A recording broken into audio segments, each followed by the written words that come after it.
possible. Only believe. Fear not, little flock. He goeth ahead. Your shepherd selects the path you must tread. The waters of Mara He'll sweeten for thee. He drink all the bitter in Gethsemane. Only believe, only believe. All things are possible. Only believe, only believe, only believe. All things are possible. Only believe. Fear not, little flock, whatever your lot. He enters all rooms, the doors being shut. He never forsakes, he never is gone. So count on his presence in darkness and dawn. Only believe, only believe. All things are possible. Only believe, only believe, only believe. All things are possible. Only believe.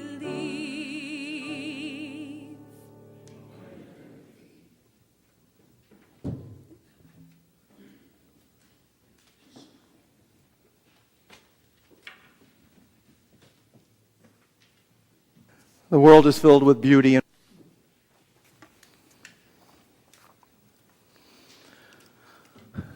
I am sure that most of you saw at least part of the Super Bowl the beginning of February.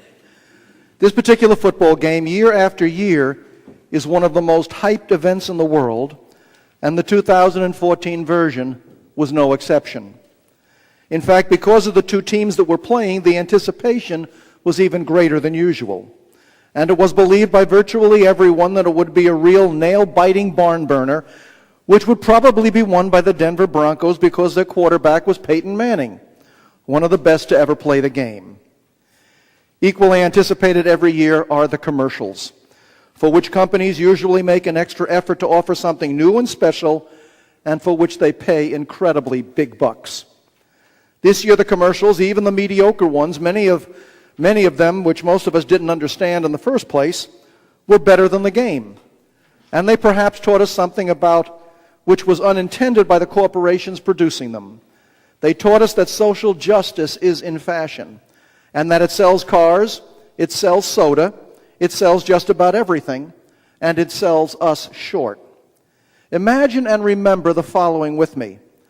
There is a loud roar of the ocean with waves crashing across your television screen before the small voice of an African-American girl speaks. We see her awakening in her bed in the morning, and she proceeds to narrate the story of the little ones. The world is full of giants, she declares, and they have always been here. We had to learn to overcome them, she says, while the picture of an inner-city alley comes into view. Then we are shown mountains as a shadow falls across them. The girl continues, as long as we keep our heads down, as long as we work hard and trust what we feel in our guts and in our hearts, then we're ready. While she says this, we glimpse workers in mills and on boats. We see people fighting fires and working in wheat fields. We see a ballerina tying her shoes. On she speaks. We wait until they get sleepy. We wait until they can barely move. And while this is being said, new images come to us. Wall Street with its skyscrapers towering overhead, this being the center of finance, not only for this country, but also for much of the world. The girl concludes her narration. Then we walk out of the shadows, quietly walk out of the dark, and strike.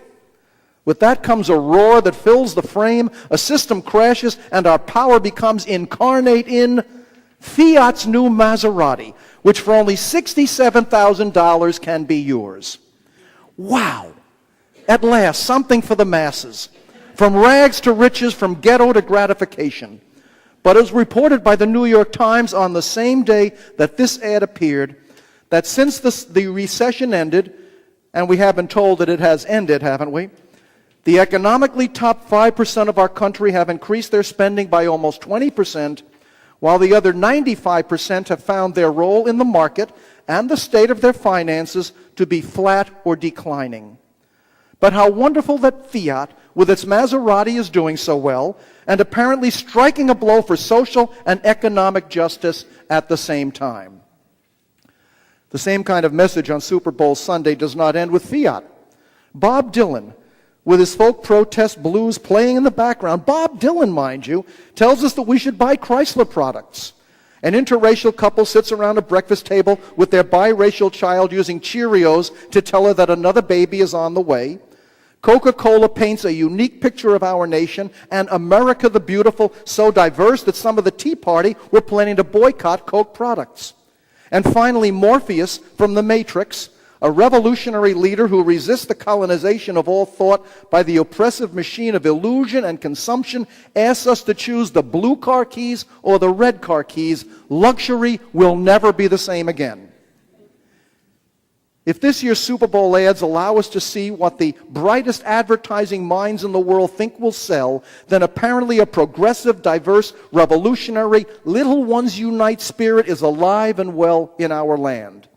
And it is being used to sell the things that will make us happy and free. Coke, cars, beer, nutritionally empty food, and then more cars. How come we suddenly seem to live in a world where corporations have assumed the voice of social justice? It is of great concern to me, and I hope it is of great concern to you, that the voice of the liberating Jesus, the Savior, the lover, the world-transforming vision maker, the embracer of our planet's real little ones, has been co-opted by major corporations to sell us things. They have come in through the front gate, and we are following them, not like those seeking life abundant, but as sheep being led to the slaughter. So what is wrong with companies presenting messages which paint compelling and pretty pictures? After all, don't they show us what we really want? Good things like connection and love and meaning and beauty? Yes. But these are thus tied to products, and we are led to believe that in buying such products, we will feed our deepest selves. Now, we do know that they don't work, don't we? We cannot derive the same pleasure in cars or sugar water or alcoholic beverages or cereals that comes from true community. We cannot attain with things the joys of the kind of a life abundant which Jesus promised. So I would suggest that at this time in history when progressive possibilities are opening up before us, we need to look at our culture and our yearnings and discern even more deeply why meaningless things like soda and autos have taken over the language of social justice and relational love. What is our problem? How have we gotten to this point, and why? We are so afraid of dying. We are terrified of being alone. We are desperate for a meaningful connection with people we love, and perhaps more importantly, with people we don't even like. We want these relationships.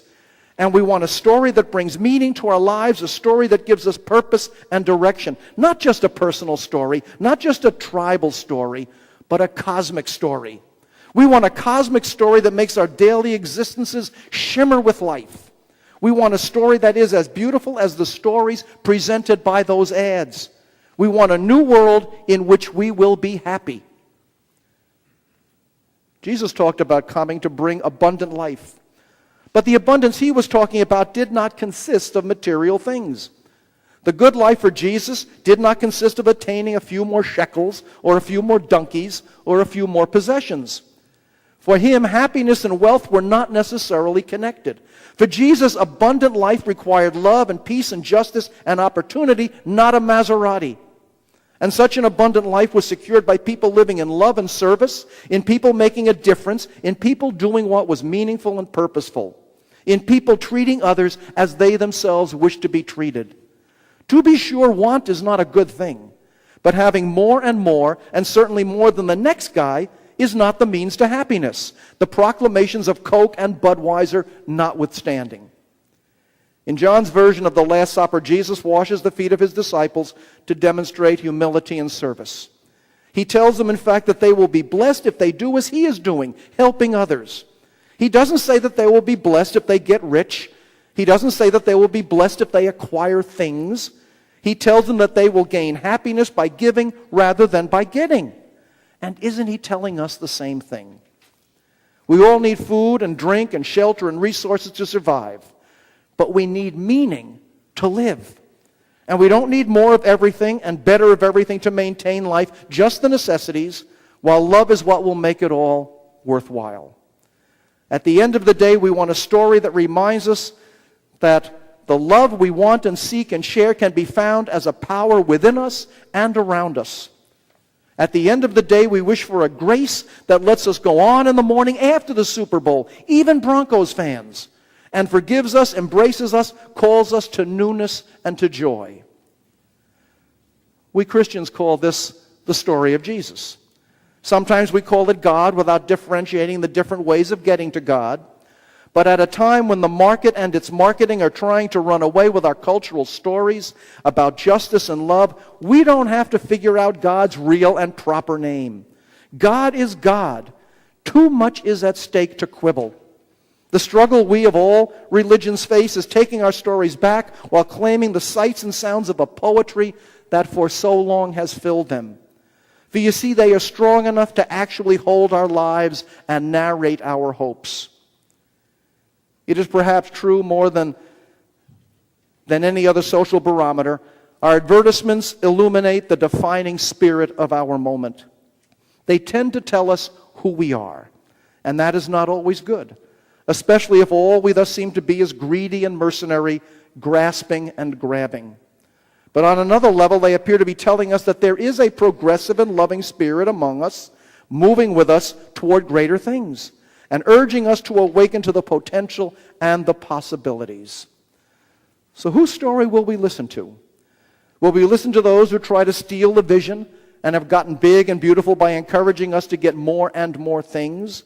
Or will we determine other ways in which we, the real little ones, can strike back and do so without a Maserati? That's the question, isn't it?